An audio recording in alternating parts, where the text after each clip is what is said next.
रामनगर कुमाऊं आयुक्त दीपक रावत रामनगर पहुंचे, जहां उन्होंने save the snake and welfare society के द्वारा आयोजित एक कार्यक्रम में प्रतिभाग करते हुए सोसाइटी के द्वारा घरों से पकड़े गए 50 से भी ज्यादा विषैले सांपों को जंगल में आजाद करते हुए सोसाइटी द्वारा किए जा रहे कामों की प्रशंसा की। आयुक्त दीपक रावत ने कहा कि इस बार सर्पदंश से कुमाऊं में 10 लोगों की मौत हो चुकी है, जो कि एक गंभीर मामला है। उन्होंने कहा कि सभी अस्पतालों में एंटी वेनम वायल पर्याप्त संख्या में रखने के निर्देश दिए गए हैं। अक्सर देखा जाता है कि जो मजदूर काम करने के लिए यहाँ आते हैं, उनके लिए ना तो पर्याप्त शौचालय की व्यवस्था होती है और ना ही उनके रहने की कोई उचित व्यवस्था होती है। मजदूर जहाँ एक और शौचालय के लिए जंगल जाते हैं तो वहीं जमीन में सोकर रात बिताते हैं, जो कि न्याय संगत नहीं है। उन्होंने कहा कि इसके लिए श्रम विभाग के अधिकारी को निर्देश दिए गए हैं। काम करने वाले श्रमिकों के लिए शौचालय की व्यवस्था और उनके सोने के लिए ऊंचाई पर पलंग व बिस्तर की व्यवस्था होनी चाहिए और ऐसा ना होने पर संबंधित ठेकेदार और बिल्डर के खिलाफ कार्रवाई करने के भी निर्देश दे दिए गए हैं। स्थित हैं तो किसी तरह की झाड़ फूंक, किसी तरह का ऐसा देसी उपचार इससे बचें और हम एंटीवेनम को एडमिनिस्टर कराने के लिए तत्काल CHCs पे पहुँचें।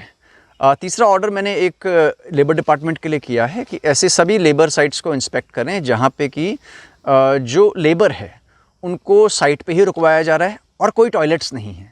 कोई टॉयलेट ना होने की वजह से लोग जंगल जाते हैं या खुले में जाते हैं और बरसात में इस तरह से स्नेक बाइट का शिकार होते हैं। और साथ ही साथ जहाँ पे वो लेबर को रुकवा रहे हैं, ये उनकी ड्यूटी होगी कि वहाँ पे वो उनको एक बिस्तर, ऊंचे स्थान पे बेड उपलब्ध कराएंगे। और जिन जिन साइट्स में ये नहीं पाया जाता है उन सब पे ऐसे जो ठेकेदार हैं अथवा बिल्डर्स हैं उनके विरुद्ध हम कार्रवाई करेंगे। और एक जो सबसे बड़ी भ्रांति ये भी हो जाती है कई बार कि हम सांपों को मार देते हैं, आबादी में आ गया, बिना फॉरेस्ट डिपार्टमेंट को फ़ोन करे तुरंत कई लोग उसको मार देते हैं। तो आई थिंक ये भी गलत है, क्योंकि जो सांप है वो एक तरीके से कहीं ना कहीं जो फूड चेन है, उस फूड चेन को मेंटेन करने में भी एक अपनी भागीदारी निभाता है नेचर में। उसको जब हम इस तरह से मारते हैं तो ये साइकिल भी अपसेट होती है, इसका भी हमें। तो सीमांत जिला उत्तरकाशी में मां गंगा और यमुना का उद्गम स्थल बाबा काशी विश्वनाथ की भूमि, यहां आकर लगता है कि स्वर्ग से भी सुंदर जगह आ गए हैं। यहाँ की संस्कृति में भी भगवान का वास है। अब हम आपको सीधे लिए चलते हैं किलसू घाटी में, जहाँ के बारे में बता दें कि किलसू का मतलब कैलाश यानी कि भगवान शंकर की भूमि, जिसका साक्षात उदाहरण डोडियाल में भी मिलता है। यहाँ भगवान गणेश की जन्मस्थली है। पर आज हम आपको बता रहे हैं कि नागलोक की यानी कि वासुकी नाग, जिसे नागों का राजा कहा जाता है, पुराणों के अनुसार भगवान शंकर ने वासुकी नाग की भक्ति से प्रसन्न होकर उन्हें धरती पर राज करने के लिए एक हिस्सा दिया था। वो स्थान जहां नाग पंचमी को साक्षात वो दर्शन देते हैं, वासुकी नाग। उत्तरकाशी की किलसू घाटी में आजकल मेलों की धूम है। यहाँ के आराध्य देव वासुकी नाग देवता हर गांव में पूजे जा रहे हैं। महिला पुरुष ताल से ताल मिलाकर रांसू नृत्य कर रही हैं। हर घर में पकवान बन रहे हैं। गांव में आने वाले हर इंसान की खातिरदारी में ग्रामीण जुटे हुए हैं और उसको भगवान वासुकी नाग देवता सॉल्व कर देते हैं। और बड़ी आस्था हमारी ग्राम सभा नाड़ की और पूरे क्षेत्रवासियों की भगवान वासुकी नाग देवता के ऊपर है। और मैं आप सभी को यह बताना चाहूँगा कि हर वर्ष ग्राम सभा नाड़ में नाग पंचमी का त्यौहार होता है। आप सभी जरूर आएँ।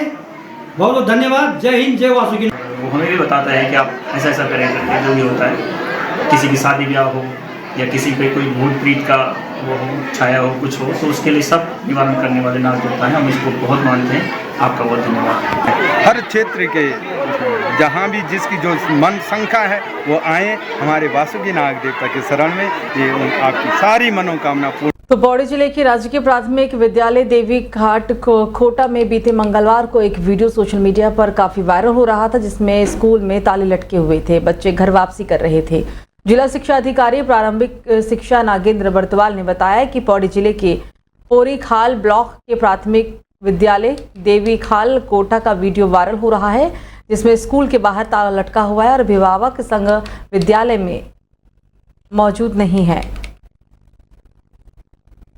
आप जो तमाम शिक्षक अपने जिम्मेदारी का निर्वहन सही तरीके से करेंगे तो कहीं ना कहीं जो छन के आएगा वो भी बहुत सही तरीके से छन के आएगा। और अगर कुछ जो विभागीय कर्मचारी ऐसे होते हैं, शिक्षक ऐसे होते हैं जिनकी वजह से शिक्षा विभाग की छवि धूमिल हो रही है, उनको भी आप लोग तमाम लोग उनको नसीहतें समझाएं, अपने अपने फोरम से समझाएं कि ऐसी जो पुनरावृत्ति हो क्षेत्र के अंदर दोबारा न हो। इससे निश्चित रूप से क्षेत्र का भी नाम गलत होता है और शिक्षा विभाग का भी नाम गलत होता है। तो ये एक बड़ी गंभीर स्थिति है और उन्होंने जो है अपनी आख्या में भी स्पष्ट रूप से उसकी पुष्टि की है वायरल वीडियो की।